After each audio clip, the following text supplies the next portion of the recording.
गांव के राजा हरि सिंह राज्य के पंडित को बुलाकर, पंडित जी, मुझे हमारी राजकुमारी के लिए एक बहुत ही अमीर राजकुमार चाहिए। हमारी राजकुमारी इतनी गुणवान और इतनी सुंदर है, हम ऐसे ही छोटे मोटे राज्य के राजकुमार से उनका विवाह नहीं करवा सकते। जी महाराज, हमारे पास के राज्य के जो राजकुमार हैं वो बहुत ही अमीर हैं। आप कहें तो मैं उनसे राजकुमारी के विवाह की बात चला दूं। तभी राजकुमारी राधिका भी वहां पहुंच जाती है। नहीं महाराज, मैंने आपको पहले ही कह दिया था कि मैं अपने पसंद के राजकुमार से ही विवाह करूंगी। मुझे किसी भी ऐरे गैरे से विवाह नहीं करना। मैं राजकुमारी हूँ, लेकिन अपने ही महल में किसी कैदी की तरह रहती हूँ। गुस्से में वहां से चली जाती है और अपने कमरे में जाकर रोने लगती है। अगर मैं विवाह भी अपने पसंद के लड़के से नहीं कर सकती तो मैंने फैसला कर लिया है, मुझे नहीं जीना।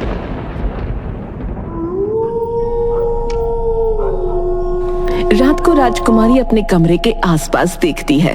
वहां कुछ पहरेदार पहरा दे रहे थे। सिपाहियों, आपको महाराज ने बुलाया है। राजकुमारी के कहने पर सभी सिपाही वहां से चले जाते हैं। राजकुमारी छुपते छुपाते महल से बाहर निकलती है और एक नदी किनारे जाकर बैठ जाती है। बस अब मैं और नहीं जी सकती। मुझे ऐसी जिंदगी नहीं चाहिए जहाँ कोई आजादी ही ना हो। और कूदने लगती है। तभी कोई पीछे से उसका हाथ पकड़ता है। छोड़ो, छोड़ो मेरा हाथ, मुझे मर जाने दो। मैं तंग आ गई हूँ ऐसी जिंदगी से। लेकिन तुम हो कौन और ऐसे जान क्यों देना चाहती हो? मैं पास के राज्य की राजकुमारी राधिका हूँ। मैं तंग आ गई हूँ अपनी जिंदगी से। क्या राजकुमारी होकर जिंदगी से तंग आ गई हो? फिर राजकुमारी मीना और चेतन को सारी बात बताती है। और मैं नहीं सह सकती, इसीलिए मैं महल से भाग गई। मुझे गुलामी की जिंदगी नहीं जीनी। अरे अरे राजकुमारी जी, आप फिक्र मत करो। आप हमारे घर चलो, हम आपका पूरी तरह से ख्याल रखेंगे। लेकिन तुम्हारे माता पिता? वो हमारे माता पिता नहीं है। तो फिर तुम दोनों? अरे नहीं, हमारा बड़ा भाई है ना किशन, वही हमारा भरण पोषण करता है। वो क्या है ना, हमारे माता पिता तो हमें बचपन में ही छोड़कर चले गए थे। उसके बाद से हमारे भैया ही हैं जो हमें पाल रहे हैं। लेकिन अगर हमें किसी ने देख लिया तो? उसकी फिक्र आप मत कीजिए। हम थोड़ा अंधेरा होने के बाद यहाँ से जाएंगे तो हमें कोई अच्छे से नहीं देख पाएगा। फिर अंधेरा होने पर चेतन, मीना और राधिका तीनों उनके घर चले जाते हैं। राजकुमारी जी, हमारे भैया आते ही होंगे। आप एक काम कीजिए, आप इस अलमारी में छुप जाइए। और हाँ, ये किशन भैया के कपड़े हैं, आप इन्हें पहन लीजिए। चेतन और मीना दोनों राजकुमारी को अलमारी में छुपा देते हैं। थोड़ी देर बाद किशन खेत से आता है। अरे भैया, ये देखिए, मैंने आपके कपड़े रख दिए हैं। हाँ भैया, और ये लीजिए आपके लिए पानी। किशन को ये सब थोड़ा अजीब लग रहा था। अरे आज क्या बात है भाई, मेरी बड़ी खातिरदारी हो रही है। मेरे कपड़े भी रख दिए गए हैं, पानी भी ले आए। आखिर माजरा क्या है? तुम दोनों मुझसे कुछ छुपा रहे हो? नहीं नहीं नहीं भैया, कुछ भी तो नहीं। कुछ भी तो नहीं? वो क्या है ना, हमने सोचा कि आप रोज थके हुए घर पर आते हो, हमारे लिए इतना काम करते हो, तो हम आपके लिए इतना तो कर ही सकते हैं। फिर किशन हाथ मुंह धोकर कपड़े बदल लेता है और तीनों साथ बैठकर खाना खाने लगते हैं। तभी राधिका को अलमारी में घुटन सी होने लगी और धूल की वजह से छींक आ गई। अरे ये कौन छींका? चेतन और मीना दोनों एक दूसरे की तरफ देखते हैं। अच्छी, ओ भैया, आजकल ठंड बहुत बढ़ रही है ना, तो बस इसलिए छींक आ रही थी। अच्छी। किशन मीना की बात पर यकीन कर लेता है। राजकुमारी जी को तो ले आए, लेकिन उन्हें भी तो खाना खिलाना पड़ेगा। वो तो है, लेकिन भैया यहाँ से हटे तभी तो खाना खिला सकते हैं ना। ये लड़का कितना शांत और सुंदर है। पिताजी पैसों के चक्कर में ऐसे ही राजकुमार ढूंढ रहे थे, लेकिन ये तो किसान के वेश में असली राजकुमार है। चेतन को एक तरकीब सूझती है। चेतन मीना के कान में धीरे से फुसफुसाता है। मीना भी उसकी बात सुनकर खुश हो जाती है।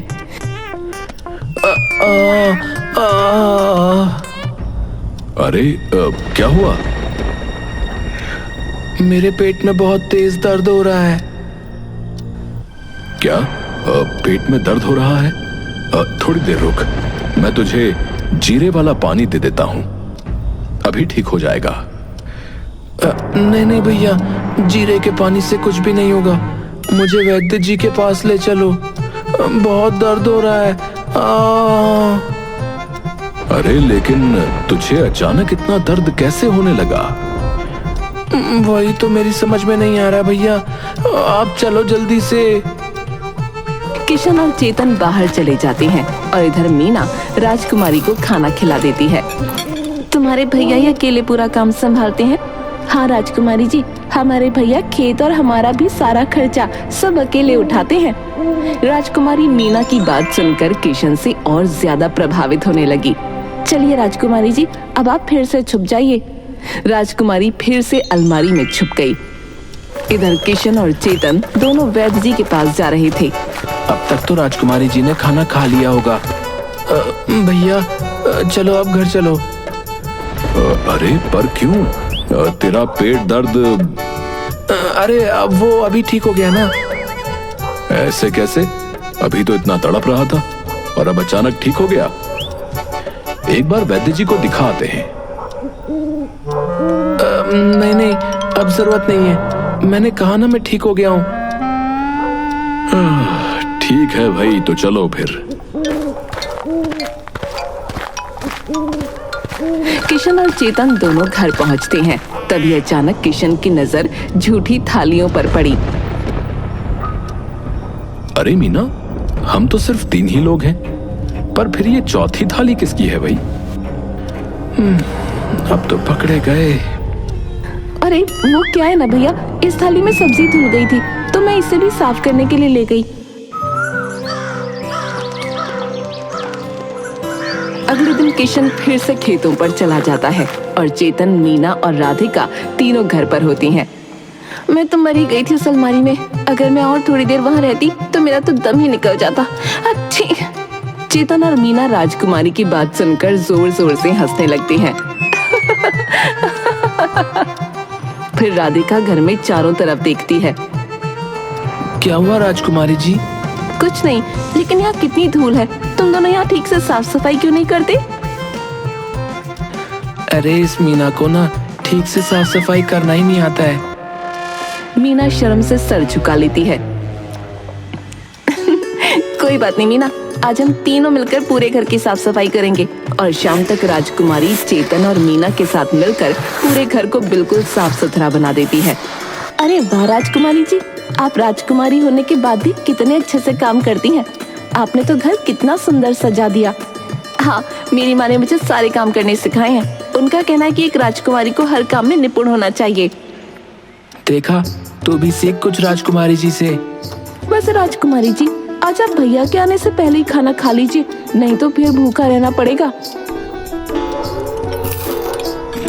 रात को। अरे अब ये मैं किसके घर में आ गया?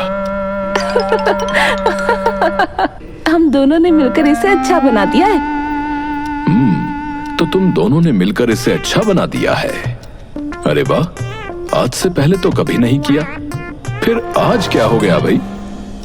फिर तीनों साथ में खाना खा लेते हैं और सो जाते हैं।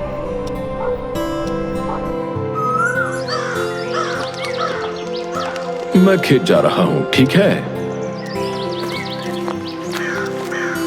चेतन, आज तो हम राजकुमारी जी से बहुत सारी बातें करेंगे। फिर दोनों जाकर राजकुमारी की अलमारी खोल देते हैं। फिर तीनों बैठकर बहुत सी बातें करते हैं।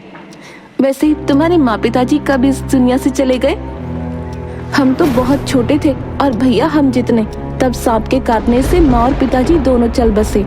तीनों को बातें करते करते शाम हो जाती है। आज तो खेत का काम जल्दी हो गया। आज तो जल्दी घर जाऊंगा। और थोड़ी ही देर में किशन घर पहुंच जाता है तो सामने राजकुमारी को बैठा हुआ देखता है। अरे ये कौन है? अरे बाप रे, आज तो दरवाजा ही लगाना भूल गए। चेतन जल्दी से जाकर दरवाजा बंद कर देता है। अरे क्या हो रहा है ये सब? कोई तो मुझे बताओ कुछ। किशन भैया आप गुस्सा मत करना, लेकिन इधर राजमहल में कुछ सिपाही राजा के सिंहासन के सामने मुंह लटका कर खड़े थे। महाराज, हमने राजकुमारी को पूरे राज्य में छान मार लिया, लेकिन उनका कहीं भी पता नहीं चला महाराज। देखा महाराज, हमने आपको कितनी बार कहा था कि राजकुमारी जी को उनके जीवन के निर्णय खुद लेने दीजिए। अब देख लिया ना क्या परिणाम हुआ। पता नहीं मेरी बच्ची किस हाल में होगी। हाँ रानी साहिबा, मुझे क्षमा कर दीजिए, मुझसे भूल हो गई। महामंत्री जी, आप आसपास के राज्यों में भी खबर फैला दीजिए और राजकुमारी जी का चित्र सभी जगहों पर लगवा दीजिए और हर जगह ढिंडोरा भी पिटवा दीजिए। जी जी महाराज जी। चलो सिपाहियों।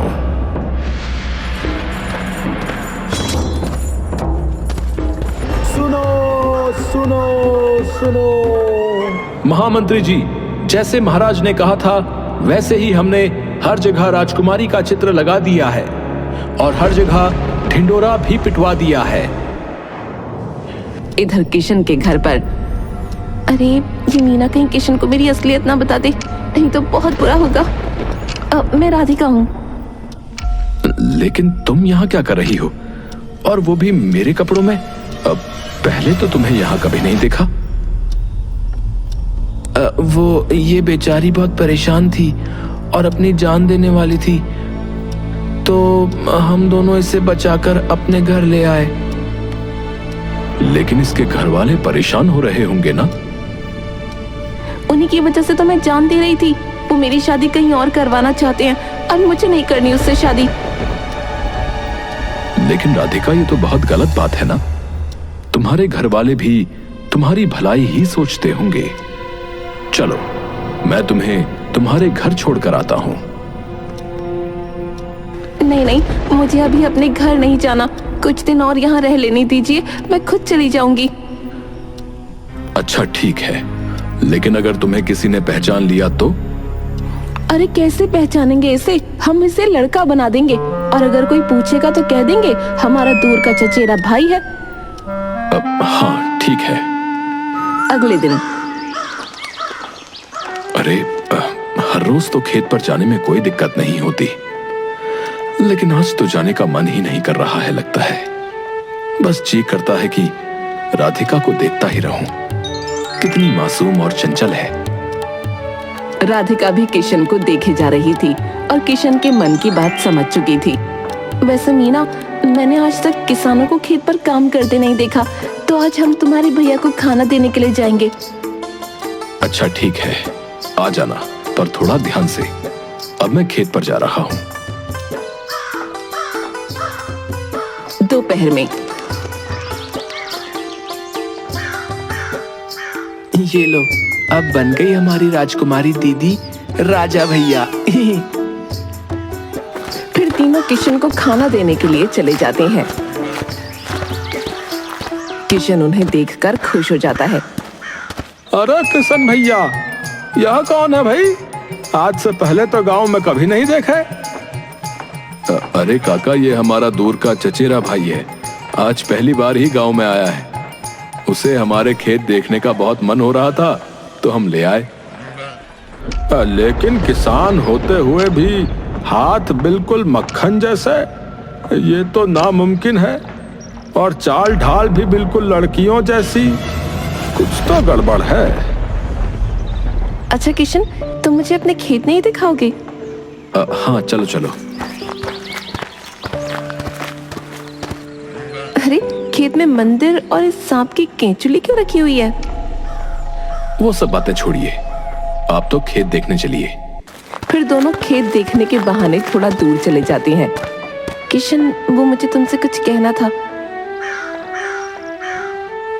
हाँ कहो, क्या कहना है?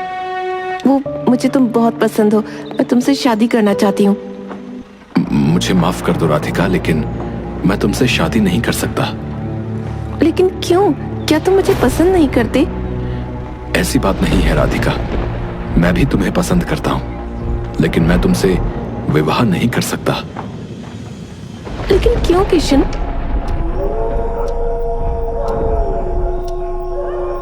रात को सब लोग साथ में घर पहुंच जाते हैं। राजकुमारी जी, अब आप ये मूंछ और पगड़ी निकाल सकती हैं। राजकुमारी जैसे ही मूंछ और पगड़ी निकालती है तो इतनी सुंदर दिखाई देती है कि किशन उसे देखता ही रह जाता है। मोहन खिड़की से ये सब देख रहा था। अरे ये तो वही राजकुमारी है जो कुछ दिन पहले सोनपुर राज्य से भाग गई थी। इसका मतलब वो यहाँ है। अगली सुबह राजकुमारी अचानक से उठ जाती है और पूरा पसीना पसीना हो जाती है। क्या ये सपना सच था? फिर राजकुमारी को किशन के माता पिता की तस्वीर पर एक सांप लिपटा दिखाई देता है। सांप! सांप! अरे क्या हुआ राधिका? राजकुमारी जैसे ही फिर उन दोनों की तस्वीर की तरफ देखती है, वहां सांप नहीं होता। लगता है आपने कोई बुरा सपना देखा होगा।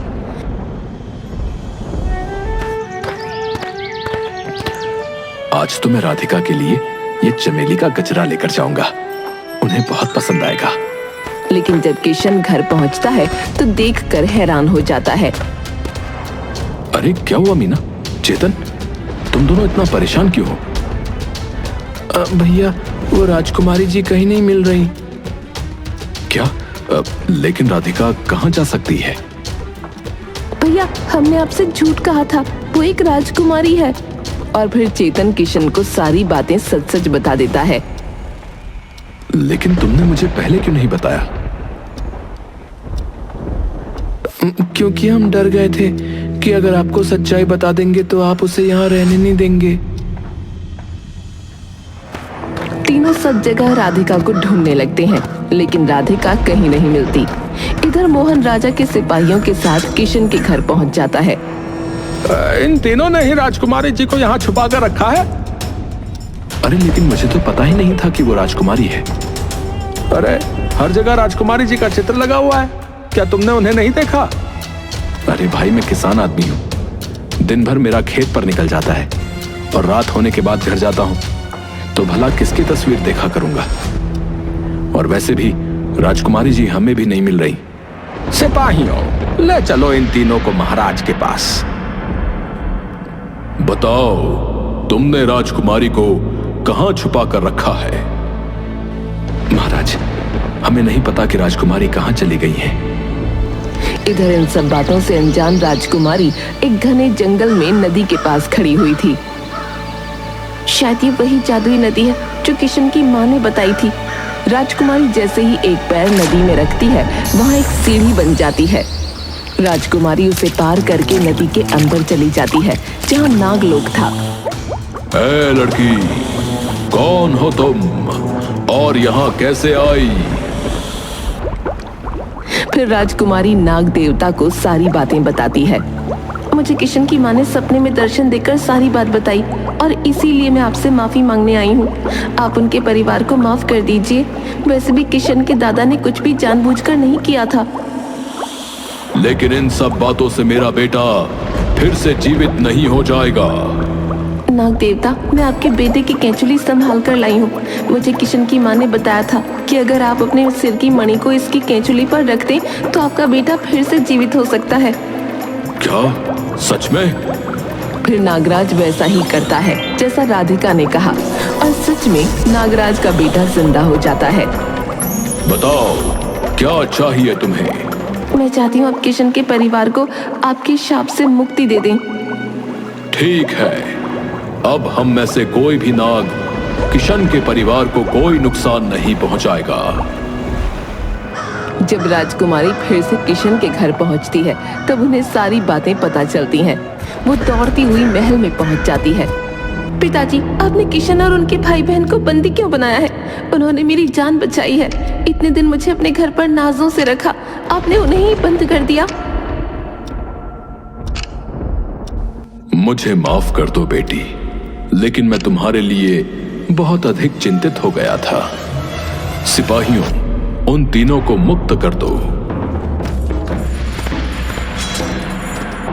बेटा, मुझे अपनी भूल का एहसास हो चुका है। तुम जिससे विवाह करना चाहती हो उससे कर सकती हो।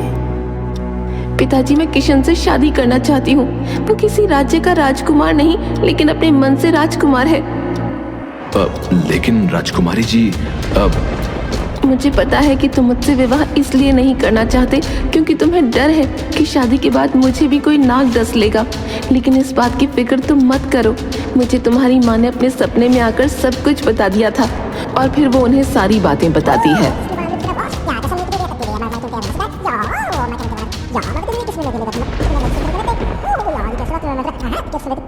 वाह राजकुमारी वाह, आपने बहुत ही बहादुरी का काम किया है। हमें गर्व है कि आप हमारी पुत्री हैं। और फिर किशन और राधिका की शादी करवा दी जाती है।